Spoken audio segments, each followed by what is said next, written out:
Les champions s'élancent pour le prix de France Equine avec Hokkaido JL, le gagnant du prix d'Amérique, qui est très bien parti avec Executive K également à l'extérieur.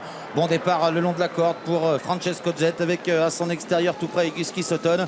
Au centre il y a Keep Going alors que Josh Power a été repris et placé à l'arrière-garde. Et puis Chronos repris, Gohan Boy repris également en début de parcours. Romain Doriot qui a fait le choix d'attendre avec Gohan Boy qui va se faire emmener dans un wagon qui s'est formé. C'est finalement le gagnant du prix d'Amérique, Hokkaido JL, qui est en tête dans la descente. À son intérieur, Executive K avec bloqué à la corde Francesco Zet. Et voilà le wagon qui progresse mais doucement avec Keep Going qui emmène Epic Chronos. Et dans le dos d'Epic Chronos, c'est Gohan Boy. Ouais, la descente qui a été faite assez lentement pour des chevaux de cette valeur avec Keep Going qui se rapproche maintenant, qui va relayer Executive K.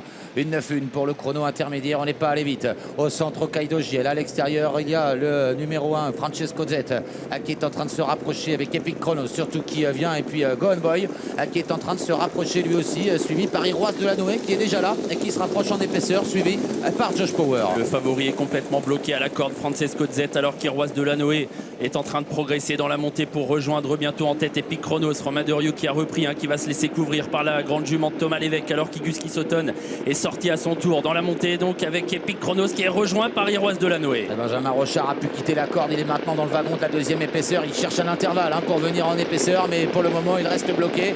Iroise de la Noé derrière le petit bois qui vient maintenant à 3/4 de longueur d'Epic Chronos.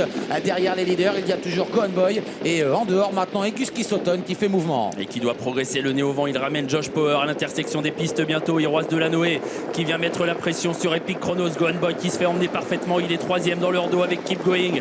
Avec Iguski Sutton, on va vite, on est sur le pied de 10. Et avec Iroise de la Noé toujours à l'extérieur d'Epic Chronos. Elle met la pression sur Epic Chronos qui semble aller encore plutôt pas mal. Gohan Boy en embuscade avec Keep Going, avec toujours à l'extérieur Iguski Sutton et Josh Power qui essaye de rester au contact. Ouais, une immense Iroise de la Noé aujourd'hui qui est en train de prendre l'avantage sur Epic Chronos, mais il va falloir résister désormais car Gohan Boy a eu la bonne course et s'annonce en troisième position.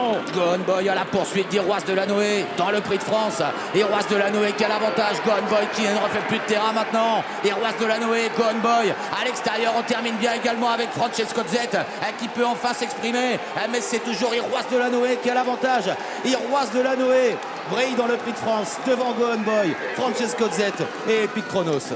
Immense Iroise de la Noé aujourd'hui, énorme performance de la jument de Thomas Lévesque que l'on n'attendait pas forcément sur un 2100 mètres avec un numéro 10 bloqué à la corde et finalement elle a pu se sortir de tout ça et Thomas Lévesque exulte au passage du poteau. Une grande victoire, la plus grande victoire pour le plus jeune des Lévesque, Thomas Lévesque, donc qui